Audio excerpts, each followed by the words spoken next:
lääkäri Porista, tohtori Miettinen, ja hän haluaisi tehdä sellaisen tieteellisen tutkimuksen tästä työstä, parantuneista ihmisistä ja myöskin muista, jotka ovat jo uskoon tulleita ihmisiä, joilla on jotakin kokemusta näistä asioista.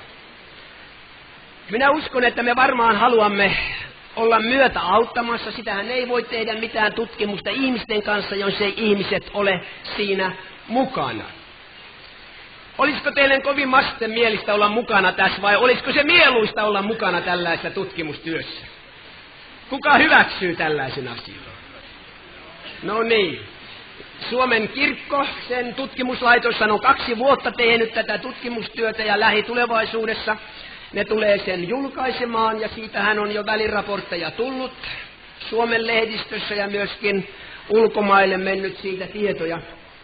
Nyt tämä tohtori Miettinen tekee sen yksityishenkilönä, ja hän tulee, taikka täällä tullaan jakamaan 1000 kyselykaavaketta, jonka te sitten saatte kotona kaikesta rauhasta täyttää, miettiä ja täyttää ja sitten lähettää sen postissa hänelle. Ja tässä tämä tohtori Miettinen nyt on. Hän on varmaan meille vielä tuntematon, mutta minä uskon, että hänestä tulee tuttu tälle joukolle lähiaikoina.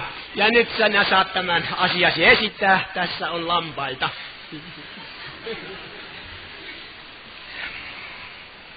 Niin, hyvää iltaa, hyvät ystävät. Minut tässä jo esiteltiinkin, tiedätte kuka minä olen. Minä kuitenkin tästä asiasta hiukan puhuisin, jonka minä aion teille tässä esittää. Ensinnäkin haluaisin kiittää järjestäjiä ensin, että he antoivat minulle tämmöisen mahdollisuuden, samaten kuin Niilo Ylivainiota, jonka kanssa sovimme tästä asiasta alkukesästä. Puhutaan niin monenlaista siitä, mitä tapahtuu Ylivainion kokouksissa. Niin kuin tiedätte, sitä asiaa on käsitelty yleisissä tiedotusvälineissä. Onpa tämä Niilo päässyt jo televisioonkin kaiketi montakin kertaa. Tarkoitukseni olisi selvittää sitä asiaa hiukan tarkemmin. Lääkärinä tietysti nimenomaan tätä parantumisasiaa, että ei tarvitsisi puhua niin monenlaista, vaan voisi puhua siitä, mitä se todella on. Ei tarvitsisi puhua huhuja, eikä tarvitsisi uskoa huhuja. Parantuminenhan on aina ihmeellinen asia. Se on myöskin lääkärille aina ihme, ja tietysti varsinkin potilaalle se on ihme, meidän asiakkaillemme.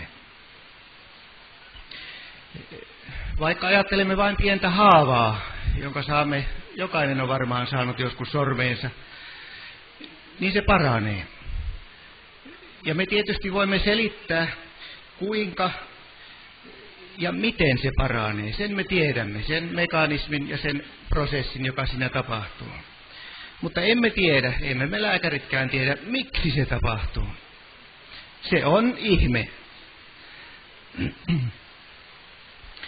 Tarkoitukseni on siis tutkia näitä parantumisilmiöitä, ettei tarvitse puhua mitä sattuu eikä olettaa. Tämä tutkimus tapahtuu Helsingin yliopiston lääketieteellisen tiedekunnan valvonnassa ja ohjauksessa minun kustannuksellani. Tutkimuksen kulku olisi suurin piirtein seuraava. Tässä ensimmäisessä vaiheessa jaan 1000 kappaletta kyselykaavakkeita, lomakkeita, ja toivoisin niiden palauttamista. Toisessa vaiheessa tulen ottamaan uudelleen yhteyttä niihin, jotka ovat palauttaneet sen, ja ilmeisesti teen uuden kyselylomakkeen, johon taas toivon vastausta. Ja kolmannessa vaiheessa tulen ottamaan henkilökohtaisesti yhteyttä näihin parantumiskokemuksen omaaviin ihmisiin, mutta siitä en osaa niin tarkkaan sanoa vielä tässä vaiheessa. Kun tällaista tutkimusta tehdään, niin siinä aina aukeaa uusia näköaloja, ja tietysti täytyy sitten suuntautua niiden mukaan. että näin voitaisiin menetellä, kuten tässä äsken kerroin, olisi tärkeää, että ilmoittaisitte nimenne. Se ei kaikille ole oikein mieluista, mutta voitte luottaa siihen, että tämä kaikki tapahtuu tiukan lääkärin vaitiolovelvollisuuden alaisena asiana. Ei missään vaiheessa kenenkään henkilöllisyys tule mihinkään kenenkään tietoon eikä julkisuuteen.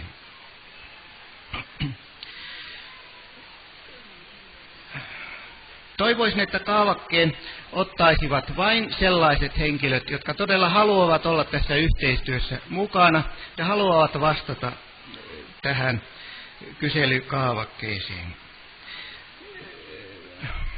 Varmaan täällä on mukana myöskin sellaisia henkilöitä, jotka ovat aivan ensimmäistä kertaa ja ihan pelkästä uteliaisuudesta. Tämä kaavake ei ole tarkoitettu tällaisille henkilöille, koska tämä asia on melkoisessa määrässä myöskin kustannuskysymys, niin toivoisin, että näitä kaavakkeita ei menisi hukkaan eikä jäisi käyttämättä. Sitten se hiukan ikävä puoli. Olin tuossa ulkona, en kuullut mitä Niilo sanoi äsken, mutta tämä palautus on hiukan hankala sen puolesta, että pyytäisin teitä kustantamaan sen, eli panemaan siihen päälle 1,5 markan postimerkin. Minä yritin puhua tästä Posti- ja Lennätinlaitoksen kanssa ja selvittää tätä asiaa, mutta heidän byrokratiansa on niin vahva ja olisi kestänyt aivan liian kauan ja kaikki kesäjuhlat olisivat menneet ohitse ennen kuin olisi lupa saatu maksettuihin vastauksiin. Te olette varmasti näin kaupunkimaissa ainakin tavanneet ennenkin markanpyytelijöitä. Tässä on nyt yksi sellainen. Kuitenkin sillä erotuksella, että tässä tapauksessa se markka ei varmasti mene kaljaan eikä viinaan.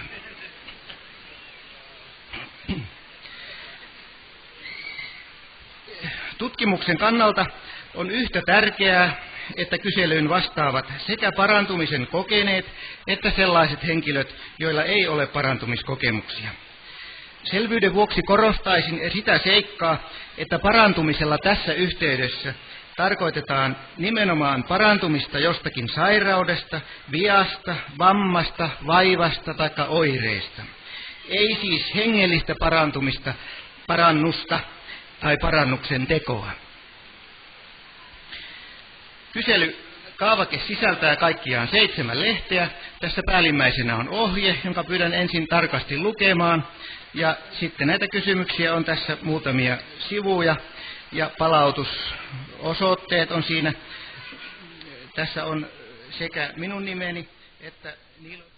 Ja olihan hän saanut suuren joukon vastustajia toimintansa tuloksena, mutta suuri oli se joukko, joka sydämensä halusta kuunteli Jeesusta, katseli ja tarkkaili, ja mielellään hyvin lähellä kulki kansan joukossa sillä kohdalla ja siinä, missä Jeesus kulki, nähdäkseen, miten sairaat parani, miten hän antoi syntejä anteeksi, miten hän vapautti riilattuja, kun hän matkalla kohden päämääränsä toimi näin.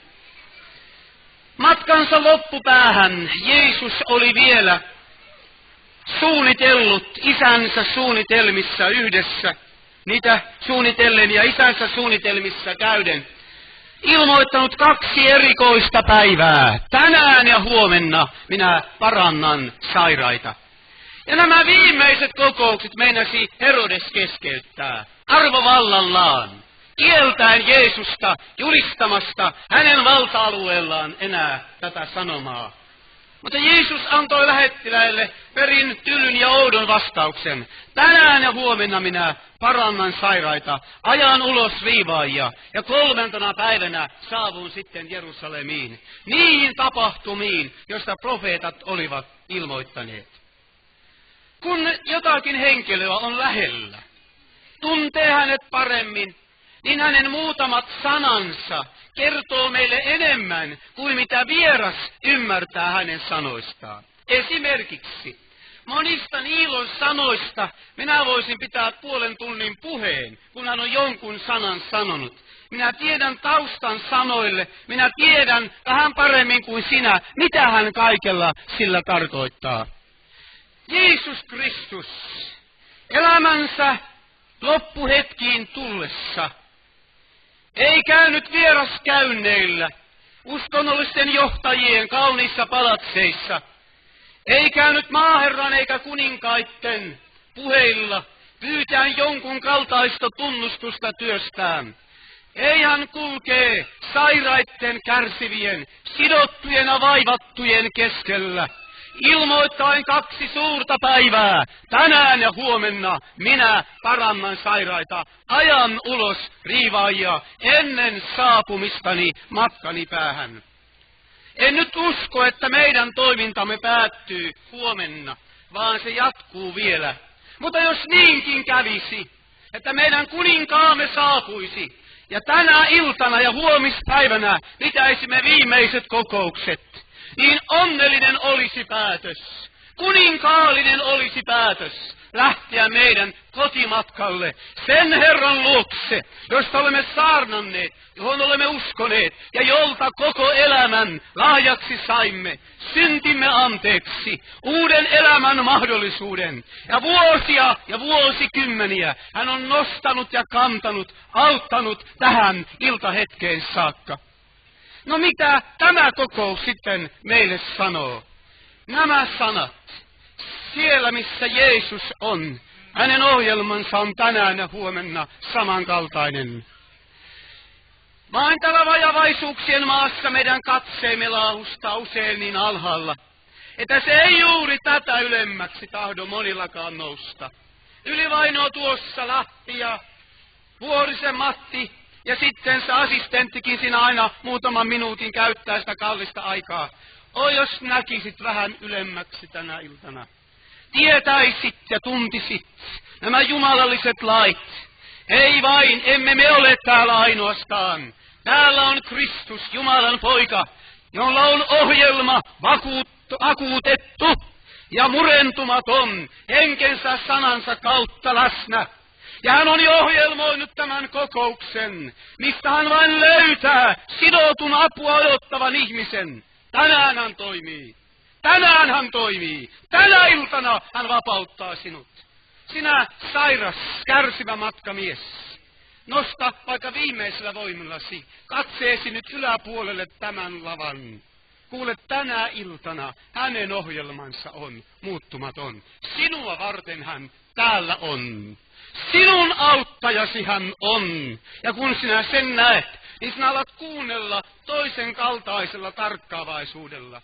Sinä alat näkemään toisella tavalla hengen silmilläsi. Ja usko syntyy sinun sydämessäsi. Niin, hänhän on minua varten täällä. Hän on kiinnostunut minun asioistani, saattaakseni ne onnelliseen päätökseen ja voittoon.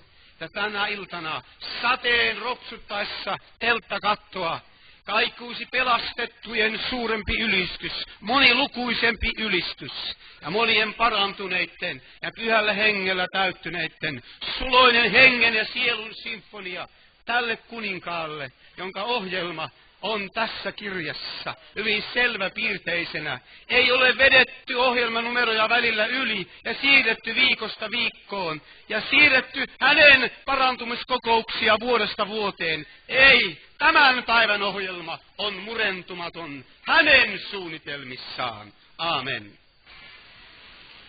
Kylläpäs meille tulee nyt vettä tässä maassa. Toivotaan, ettei siellä satamaan nillujaa, että kuulemme, mitä me täällä toinen toisillemme puhumme. Kuinka monen selkä on puutunut, kun te olette istunut melkein koko päivä? Ai, siellä nousee käsiä. Minä ymmärrän sen, ja meidän kun pitäisi yrittää, että ihmiset parantus eikä sairastus. Ja mä itsekin tunnen itseni tässä semmoiseksi aika pehmoiseksi, ja kurkku on käheä tästä, ei nyt tästä sateesta, mutta mitä tässä aikaisemmin on kastunut.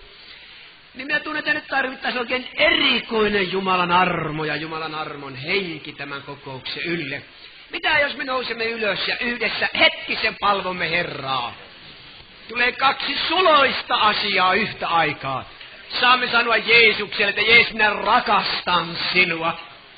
Ja kiittää ne henkensä läsnäolosta. Ja samalla saamme oikasta selkämme. Jeesus, minä kiitän sinua, mestari rakas, että olet laskenut pyhän henkesi tämän joukon ylle. Kiitos Herra, annat näiden rakkaittesi tänä iltana tässä telttamajassa kokea pyhän hengen uudesti luova ja parantava voima. Kiitos siitä, Jeesus, mitä sinä teet pyhän hengen voiman kautta. Annat näiden rakkaitesi kokea parantuminen, pelastuminen, vapautuminen ja täyttyä pyhällä hengellä ja tulella ja riemulla ja ilolla. O Jeesus, kiitos, että annat meille ihmekokouksen, jossa vain ylistetään elävää Jumalaa. Ole ylistetty, Jeesus, siitä mitä sinä henkesi kautta näet hyväksi tehdä. Ole ylistetty, Jeesus rakas, nimesi tähden. Amen. Istukaa, olkaa hyvät.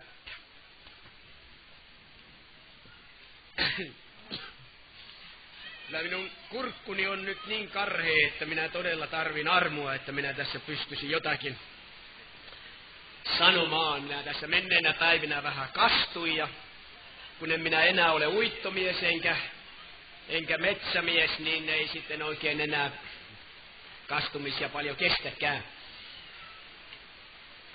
Pianhan meillä alkaa sitten syyskuussa se toinenkin kokous, josta tulee monen verroin suurempi kokous kuin tästä.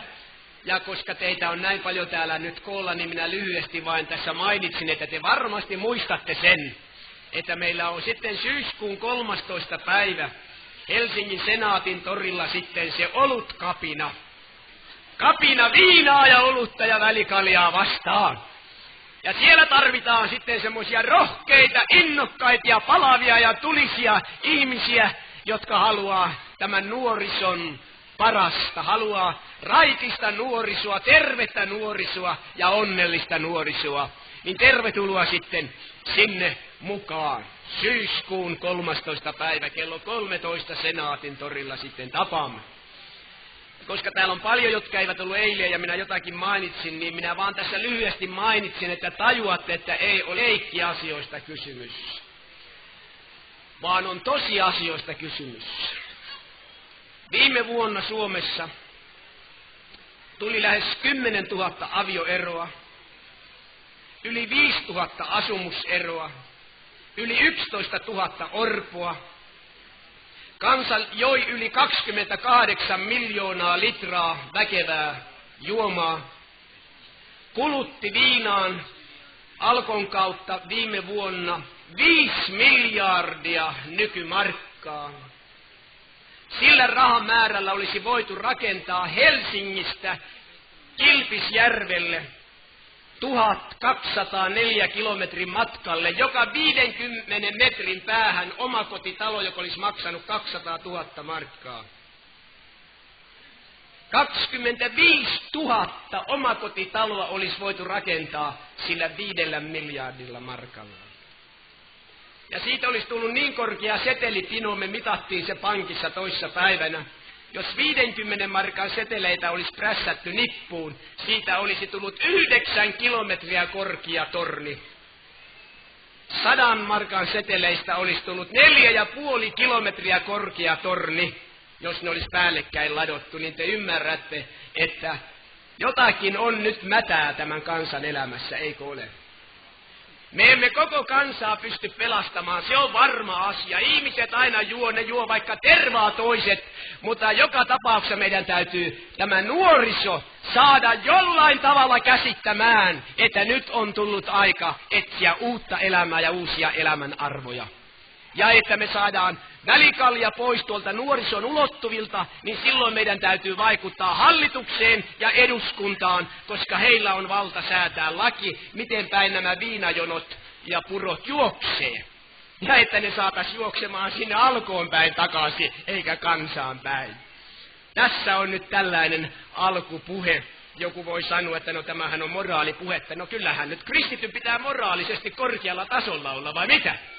Ei me nyt saa kaikkia ojanpohjia kontata, varmastikaan. Ja ihmisestään tulee siveellisiä ihmisiä, kun ne pelastuu ja tulee raittiiksi ja terveiksi.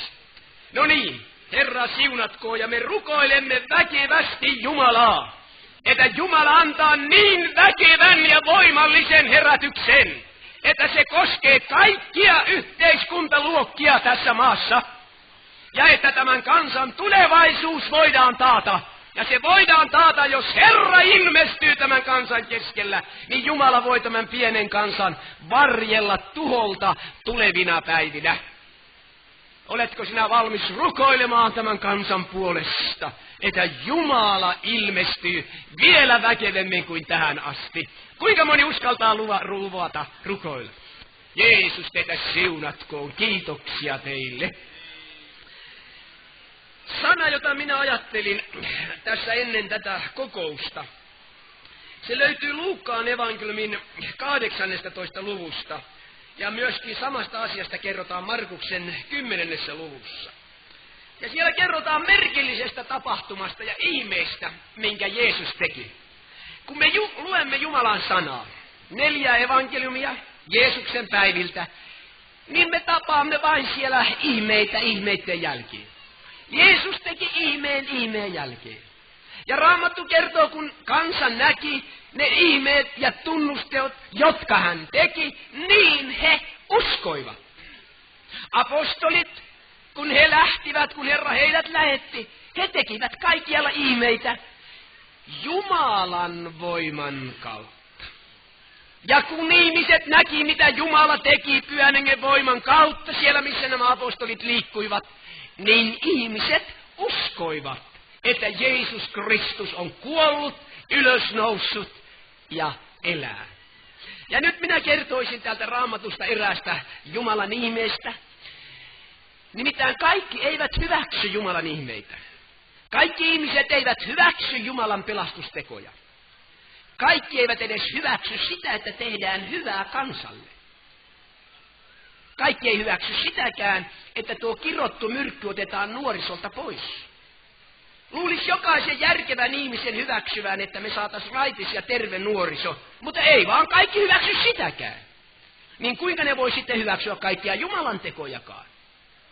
Mutta aina löytyy yksilöitä, jotka uskovat Jeesukseen, uskovat hänen ihmeisiinsä ja uskovat hänen voimaansa.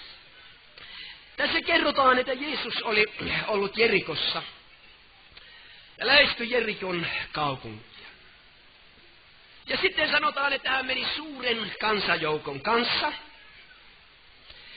Ja on ymmärrettävää, että missä Jeesus liikkui, ja suuri kansanjoukko on siellä sitten tiellä kulkemassa hänen jäljessään, niin syntyyhän siitä määrätynlaista ääntä, puhetta, sorinaa ja hietikon narsketta, kun valtava kansamassa marssii eteenpäin. Nyt kerrotaan merkillinen asia, mikä tapahtui siellä Jerikon tien varrella. Merkillistä, että Raamattu osoittaa huomiota niin paljon yksilöihmiselle, että Raamatussa kerrotaan yhden ainoan ihmisen elämän kohtalosta. Ja se todistaa sen, että Jumala on kiinnostunut yhdestä ihmisestä. Koska siellä on kertomus kertomuksen jälkeen, jossa kerrotaan yhdestä ainoasta ihmisestä. Ja useimmassa tapauksessa Uudessa testamentissa, kun siellä kerrotaan näitä kertomuksia, niin siellä kerrotaan henkilöistä, jotka ovat olleet avuttomia, hyljättyjä, unohdettuja, yksinäisiä, sairaita ja syntisiä. Ja näille Raamattu antaa palstatilaa. Eikö merkillinen asia? Maailman lehdet ja naisten lehdet, ne antaa palstatilaa hyvin helposti vain misseille ja kuninkaille ja prinsessoille ja saahittarelle ja kaikille näille. Sanoisinko härmäläisittäin joskus humppaveikoille. Mutta Raamattu antaa tilaa yksilöihmisen elämästä kärsivälle ihmiselle, unohdetulle, nälkiintyneille, jota ei muu maailma enää pidä minkäänlaisessa arvossa, niin Raamattu ottaa sieltä yhden ihmisen elämästä tapauksen ja kertoo sen kaikille sukupolvien vuosituhansien aikana. Aina uudelleen ja uudelleen tämän tavallisen syntisen ihmisen elämän tarina. Ja mitä sitten hänelle tapahtui. Ja nyt tässä on yksi tällainen ihmeellinen tapaus. Siellä tien vieressä on eräs mies. Markus kertoo hänestä, että hänen nimensä oli Bartimus ja isän nimi oli Timeus. Ja Raamattu kertoo tästä miehestä, että hän oli kerjäläinen ja että hän oli sokea. Tämä mies istui päivät pitkät siellä tien varressa ja kerjäsi ohi kulkevilta ihmisiltä almuja.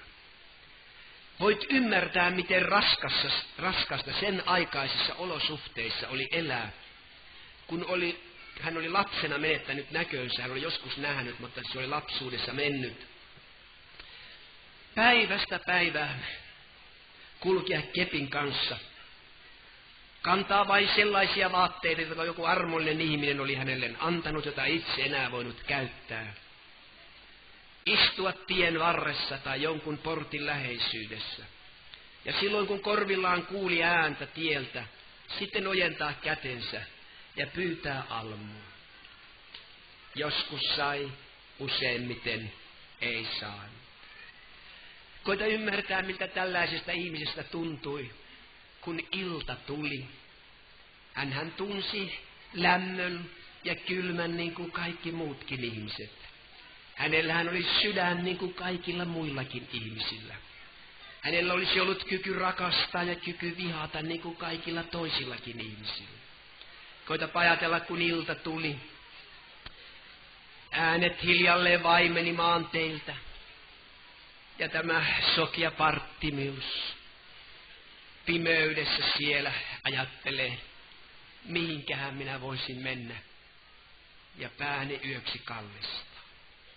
Tuntee, että nyt alkaa tulla ilta, viilenee. Pimeän tuloa hän ei nähnyt eikä auringon laskua, koska hän oli täysin sokea. Tuntee vain, että viilenee ja viilenee ja viilenee. Missä hän lienee kulloinkin yönsä saanut olla? Hänellä oli vaippa, kääriytyi siihen yöllä vilua vasten, aamupäivällä hellettä vasten. Seuraavana aamuna herätä taas samaan asiaan. Pölyisen tien varrelle odottamaan almuja ohikulkevalta ihmiseltä. Ei hänen elämänsä ei voinut olla kadehdittava. Ja nyt on jälleen yksi päivä.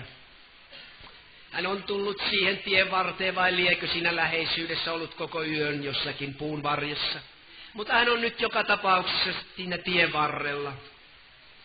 Ja yhtäkkiä hänen korvaansa erottautuu, että sieltähän menee paljon ihmisiä nyt.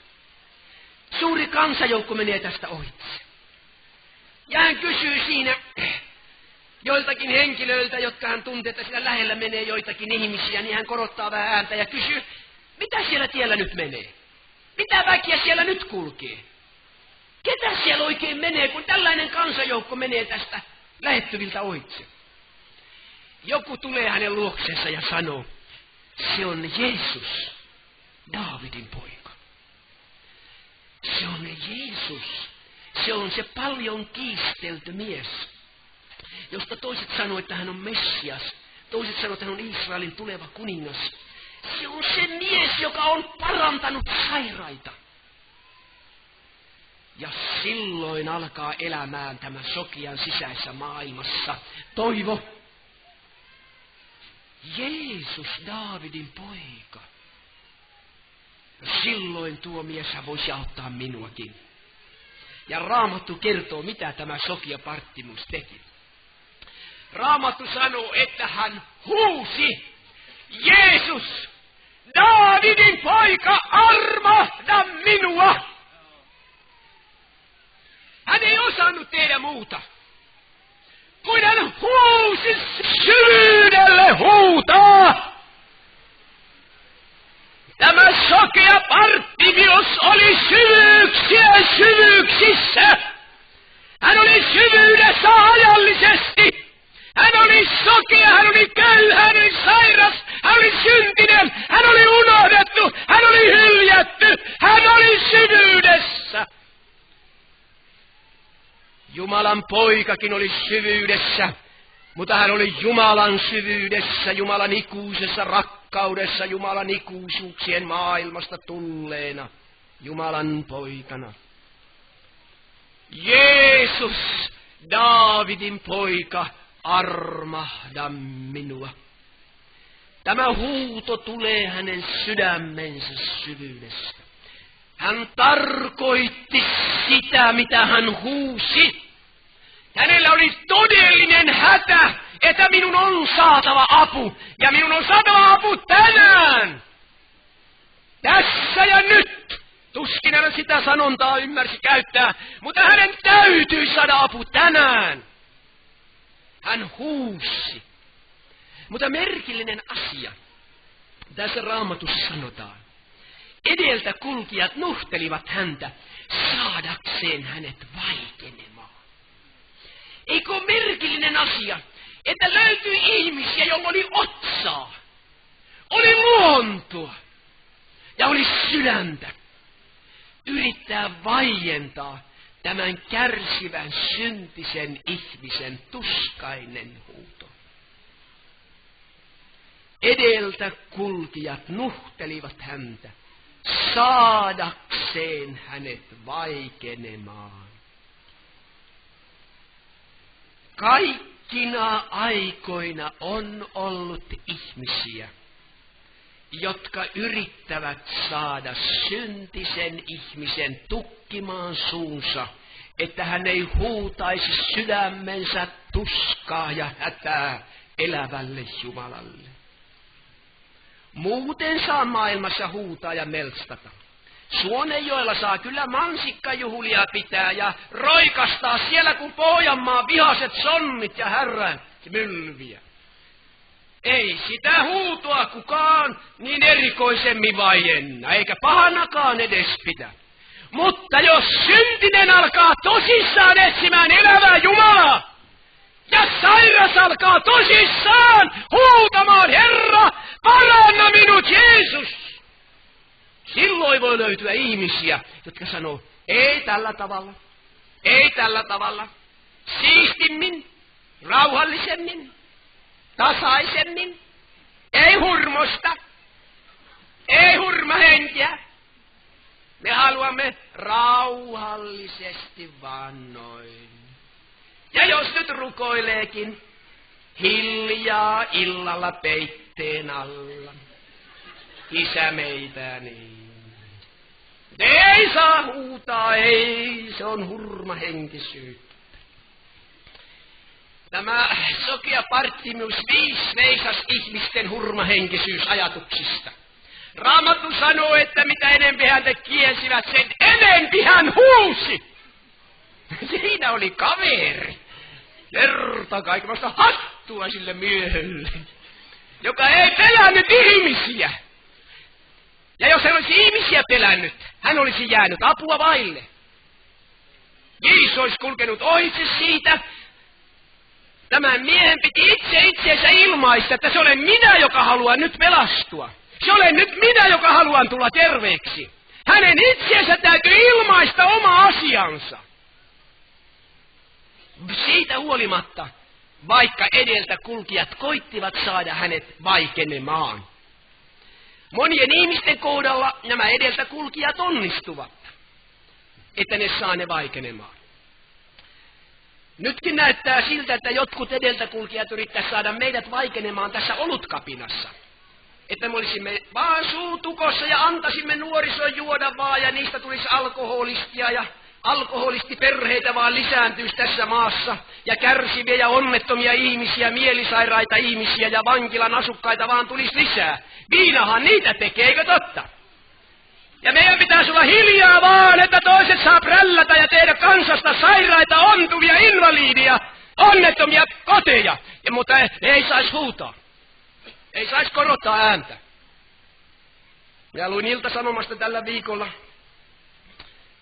Varatuomari arvoltaan, alkoholiliikkeen koko pääfirman valistuspäällikkö tai ohjaaja, mikä hän oli, ja vielä kolmaskin suuri arvoinen titteli siinä oli, kirjoitti Ilta-Sanomissa tähän tapaan, että tämä on aivan turhaa, tämä tällainen oluen vastustaminen, että se on kuin saippua kupla vaan. Että meidän se on turha puhallella saippua kuplia. Toisin sanoen, että antaa oluen vaan virrata vaan. Te ollaan hiljaa. Mutta mepä emme olekaan, pojat, hiljaa. Mepä emme olekaan hiljaa. Niin. Me rakastamme näitä nuoria ihmisiä. Me rakastamme nuoria tyttöjä, nuoria poikia. Me rakastamme isiä ja äitejä. Ja me olemme kuulleet niiden tuskan huudon. Ja me tahdomme jotakin tehdä niiden puolesta, että ne löytäisivät elämän, terveen, raittiin, uuden elämän. Ja ennen kaikkea Kristuksessa Jeesuksessa. Tämä mies ei lakannut. Hän huusi. Kyllä moni joutuu huutamaan tänä päivänä sydäntä särkeviä huutoja. Tässäkin on eräs kirja, jonka minä sain hiljattain viime kuussa kirjoittaa tällä tavalla. Tästä saa sen käsityksen, että tämä ihminen ei ole varmaan ihan kokenut vielä uudesti syntymistä, mutta ehkä Jumalaa pelkääväinen. Hän kirjoittaa näin, kuuntelepas nyt tuskan huutua. Voi hyvä Niilo Ylivainio, auttakaa tuskan alla murtuvan äidin ja isän sydäntä. Raskaampi kuin kuoleman tuottama tuska ja suru on tuska, kun näkee omien lastensa viinan ja muun pahan vuoksi luisuvan turmioon. Meillä on 3 murrosikäistä nuorta, jotka viina ja muu maailman paha on ottanut omakseen. Onko Jumala ummistanut meiltä kasvonsa? En jaksa enää yksin rukoilla, vaikka tiedän, että vain Jumala voi enää meitä ja lapsiamme auttaa. Te Jumalan sanan saattajat, rukoilkaa meidän kanssa ja puolestamme, että lapset huomaisivat ajoissa uhkaavan tuhonsa ja pelastaisivat elämänsä. Rukoilkaa isälle ja äidille voimaa, että jaksaisivat hillitä itsensä. Näinä aikoina käy Jeesuksen sanat toteen, että älkää minua itkekö, vaan itkekää itseänne ja lapsianne.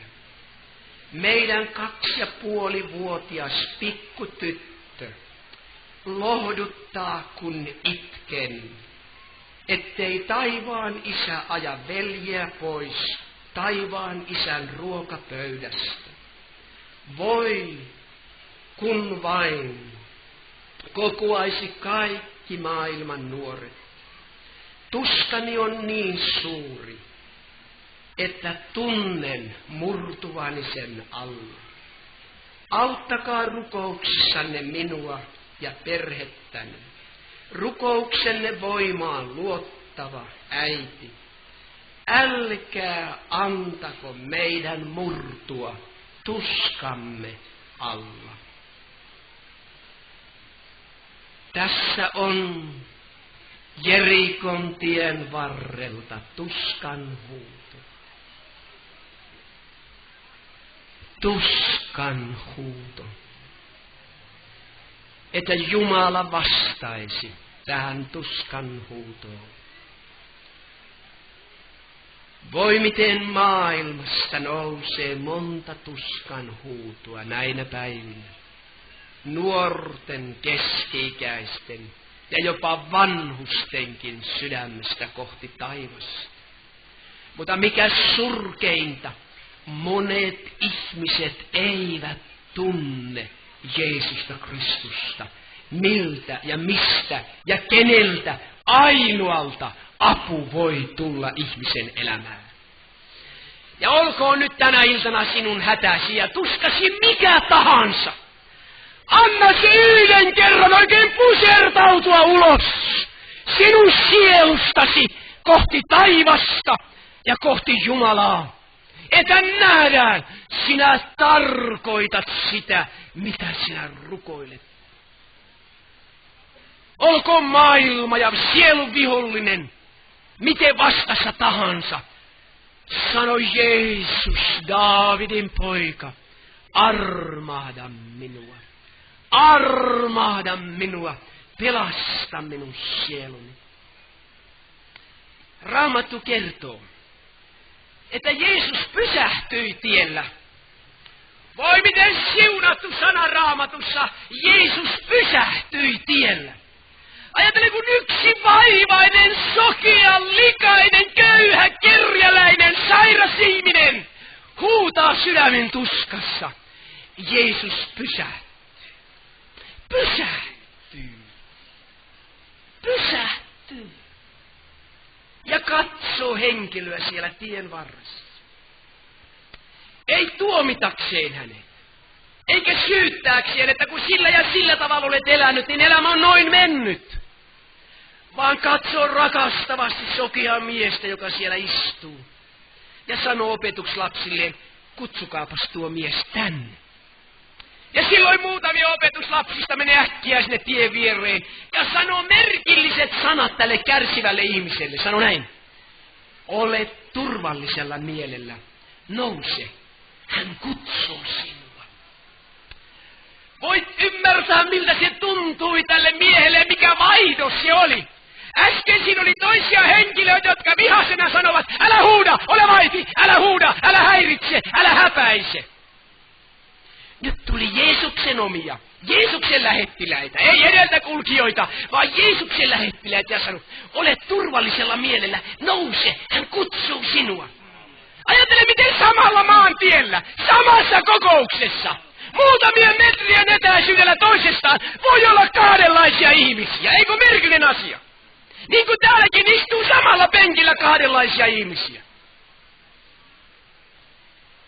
Toiset yrittää vaientaa tämän kärsivän tuskan huudon.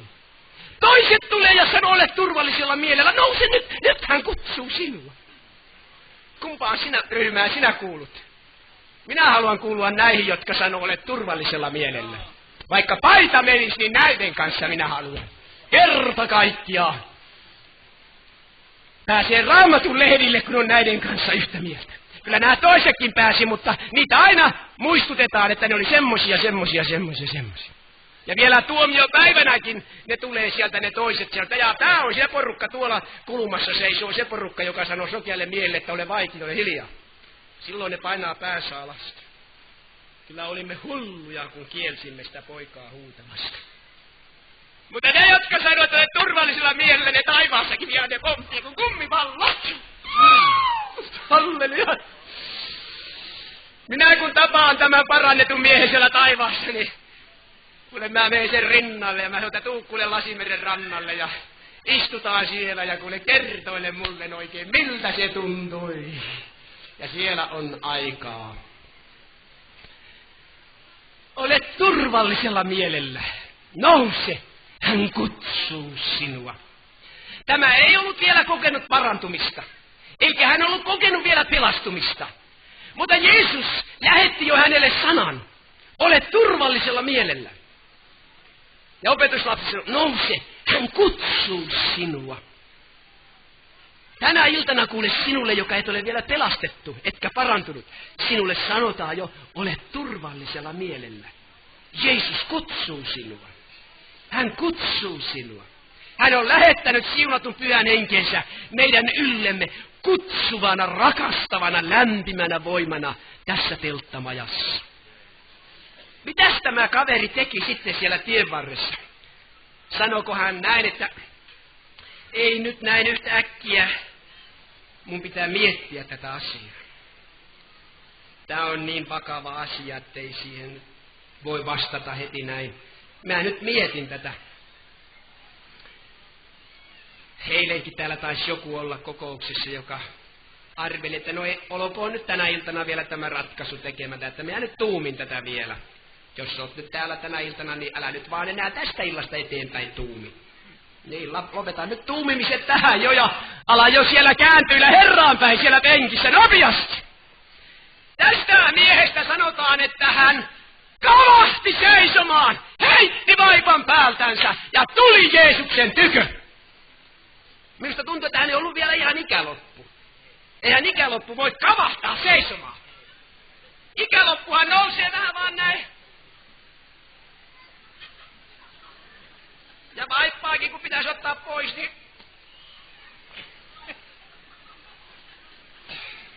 Oi, kun on olkapäät kipiä. Hän kavahti seisomaan, heitti vaipan päältänsä ja tuli Jeesuksen tykö. Kyllä oli railakas parannuksen teko. Voi Jumalan rakas, se oli niin kuin härmäläisen tyyliä. Kerta kaikkiaan, joko tai ei. Niin. Jokeen taikka taivaaseen, mutta jompikumpi täytyy tapahtua ja äkkiä. Kavahti seisomaan, heitti vaipan päältään ja tuli Jeesuksen tykö. Se vaippa oli muuten ainut omaisuutensa. Ja muuta omaisuutta ollut kuin se likainen, tuhruinen vaippa. Mutta sekin sai mennä, kun vaan pääsee Jeesuksen luokse. Ja opetuslapset taluttivat hänet sitten, hän nähä nyt, kun hän oli sokea. Taluttivat hänet Jeesuksen eteen. Ja siinä tämä mies seisoo. Ei hän osaa mitään tehdä. Mitäs hän osasi tehdä? Sokea, kääntymätön, kerjäläinen. Mitäs hän osasi tehdä? Ei mitään. Hän seisoo siinä tiellä sellaisena kuin hän oli. Säälittävän näköinen. Hoitamaton parta. Hoitamattomat hiukset.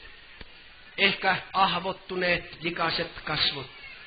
Ryysyiset vaatteet hänen päällänsä. Jeesus katsoo tätä miestä. Voi sitä rakkautta, sitä sääliä, sitä jumalallista armahtavaisuutta, mikä Jeesuksen katseessa oli, kun hän katselee tätä miestä hetkisen. Sitten Jeesus kysyy, mitä sinä tahdot, että minä sinulle tekisin? Mies sai valita. Hän olisi voinut sanoa, että minä haluan saada vähän rahaa, niin kuin yksi Afrikan poika sanoi minulle. Haluaa, että paljon rahaa. Kun mä kysyin, mitä sä odotat, kun oli rukousjonossa. Paljon rahaa, sanoi poika. Mä sanoin, ei mullakaan ole paljon rahaa. Hän olisi voinut pyytää sitä. Hän olisi voinut pyytää uusia vaatteita. Hän olisi voinut pyytää kotia.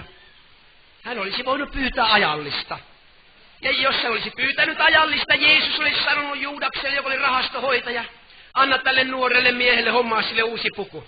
Jos hän olisi pyytänyt rahaa, Jeesus sanoi Juudakselle, anna tälle pojalle rahaa, että hän saa kunnon ateriaa syödä ainakin viikon eteenpäin. Mutta ei. Hän unohti kaikki nämä. Hänellä oli jotakin tärkeämpää. Hänen näkönsä. Ai sielunsa pelastus. Ja hän sanoi heti, opettaja, rappi, että saisin näköni jälleen. Jeesus katsoo tuota miestä. En tiedä, koskettiko Jeesus häntä vai ei. Jeesus sanoi hänelle, saan näkösi jälleen. Sinun uskosi on sinut pelastanut. Ja silloin tapahtuu ihme. Tapahtuu 2 ihmettä yhtä aikaa. Mies pelastuu, saa näkönsä. Ja koita arvata, miltä hänestä tuntui, kun hän yhtäkkiä näkee Jeesuksen seisovan silmiensä edessä. Katsoo pitkään. Jeesus. Jeesus. Jeesus. Ensiksi hän ei varmaan oikein kunnolla osannut sanoa paljon mitään, muuta kuin soperteli vaan Jeesuksen nimeä. Jeesus. Ja kun hän tästä ensi hämmästyksestään toipuu, hän kumartuu maahan siinä maantiellä ja alkaa palvomaan Jeesusta, kiittämään Jeesusta. Jeesus antaa miehen siinä hetken olla. Sitten hän sanoo opetuslapsilleen, eiköhän me jatketa matkaa nyt. Tämä mies nousee sieltä ylös ja Raamattu sanoo, hän seurasi Jeesusta tiellä. Ja niin Jeesus lähtee opetuslapsineen eteenpäin. Kansajoukko seuraa perässä. Mutta tämä pelastunut ja parannettu mies, niin hän on aivan lähellä Jeesusta siinä. Minä kun olin ennen paimenpoikana Härmässä siellä Rajalan talossa ja siellä oli sitten lampaita ja ne sai aina kesällä sitten karitsoita. Ja kun ne tuli vähän isommaksi ne pikkulampaat, niin ne oli sitten hupasia, kun ne siinä emon kahta puoleen, kun ne hyppi tällä tavalla. Välistä ne oli edessä ja takana ja välistä ne sitten yritti maitoakin saada, vaikka emo siinä käveli, mutta niin lähellä ne oli ja kiehnas vaan sitä emoa siinä puolelta ja toiselta. Ja se oli huvittava näky. Ja mä rakastinkin näitä pieniä lampaita, niin että mun teki välistä ihan kipiää sydämestä, kun mä katson niitä silmiin. Ne oli niin sulosia. Minusta tuntuu, että tämä mies, nyt kun hän oli pelastunut ja parantunut ja Raamattu sanoi, että hän seurasi Jeesusta tiellä, niin hän oli niin lähellä kuin hän ikinä vaan voi, niin hän oli siinä. Ja kun Jeesus jotakin opetuslapsilleen siinä puhuu, niin tämä mies kuuntelee tarkasti. Ja varmaan sanoo niin kuin vastakääntyneen, hän ei paljon tiedä, vaan sanoo, joo niin se on, just noin, noin se varmasti on, noin. En tiedä, osasiko hän vielä edes aamentakaan sanoa, niin kuin me osaamme sanoa aina aamenen silloin tällöin. Mutta kyllä hän kuunteli, mitä Jeesus sanoi opetuslapsilleen. Ja varmaan Jeesuksen mukana käveli aina Jerusalemiin asti. 30 kilometriä sieltä ylös Jerikosta, sehän on aina vaan nousua se tietty, ja jotka olette ollut, tiedätte sen. Niin varmaan käveli aina Jerusalemiin asti. Ja sitten kun hän tapaa, jos hänen omaisiansa on vielä elossa, niin hän menee niiden luokse ja kertoo, mitä hänelle on tapahtunut. Kyllä siellä monet kokeet tehtiin sitten, että no näetkö sä nyt varmasti? Laskepas montako sormia tuossa on. Mikä tämä on? Käsi! Mikäs tämä on? Korva tietysti. Ja siellä kokeiltiin tätä kaveria. No onko sun elämässä nyt sitten muuttunut? Voi, mun on niin hyvä olla. Minä on pelastunut, nyt minä näen. Ja nyt minä lähden tekemään työtä ja kyselemään työpaikkaa. Uusi elämä voitti tämän miehen elämässä. Uusi elämä voitti! Ja tämä uusi elämä voittaa tänä iltana tässä kokouksessa jokaisen kohdalla, joka sydämestään avuksi huutaa Herran nimeä.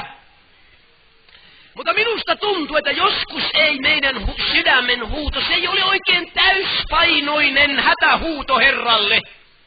Että minä todella tarvitsen apua. Jossakin mielessä Jeesuksen päivinä oli sittenkin saarnaajilla helpompi kuin meidän päivinä. Oli niillä joissakin asioissa vaikeampaa, mutta jossakin asiassa niillä oli helpompaa. Nimittäin Jeesuksen päivinä ja niinä apostolin aikoina ihmiset eivät voineet turvata mihinkään ulkonaiseen. Ne eivät voineet ajatella, että no joo, jos ei nyt Jeesus mua auta, niin sitten mä menen huomenna terveyskeskukseen. Eikä ne voinut ajatella, että minä menen erikoislääkärin luokse, niin kuin tämä tohtori Miettinen on erikoislääkäri. Minä menen erikoislääkärin tykö. Eikä ne voinut ajatella niin kuin meillä Suomessa, no joo, minä pyrin sitten Mehiläiseen yksityissairaalaan, siellä on hyvät kirungit. Ei, niillä ei ole mitään tämmöistä mahdollisuutta. Ei mitään. Ne eivät voineet turvautua mihinkään.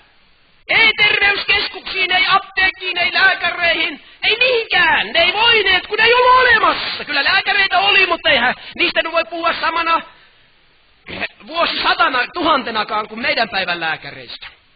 100 vuotta sitten oli vielä lääketiede niin pimiää jossakin Euroopan maissakin, ettei lääkäri saanut pestä käsiänsäkään. Niin kun yksi lääkäri rupesi pesemään käsiänsä ja vaatimaan toisiltakin sitä, niin se erotettiin lääkärin virasta, että sähän on kerettiläinen kuin kätespeset. Vielä vähän yli 100 vuotta se oli niin pimiää tämä lääkärihomma, niin mitä se on Jeesuksen päivinä ollutkaan? Siellä on varmaan pikiä kaadettu haavaa. Ettei veri tuu kuivi. Ei ollut mihin turvautua.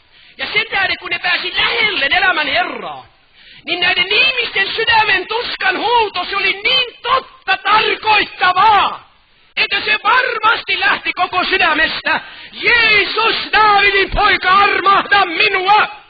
Koska se oli ainut turva, ainut mahdollisuus, mihin voi tarttua kiinni, että Jumala Jeesuksen kautta antaa nyt avun tässä tilanteessa. Meillä se on vähän toisin. Voidaan saada apua muualtakin. Ja me kiitämme siitä avusta, mitä lääketiede antaa. Voi järkytys, jos ei olisi tällaista lääketiedettä kuin meillä on, niin mikä tämä maa sitten olisi? Eihän tästä tulisi mistään hommasta enää yhtään mitään.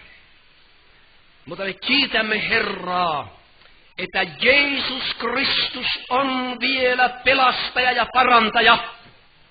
Että hän Pyhän Hengen voiman kautta vielä liikkuu ihmisten keskellä. Ja vielä voidaan kokea, kun Jumalan voima lankee ihmisen ylle, että ihmisen elämä muuttuu. Minulla on tässä yksi sanomalehti, jonka minä sain eräänä päivänä postissa. Tässä kerrotaan eräs tapaus. Tässä kerrotaan miehestä ja vaimosta.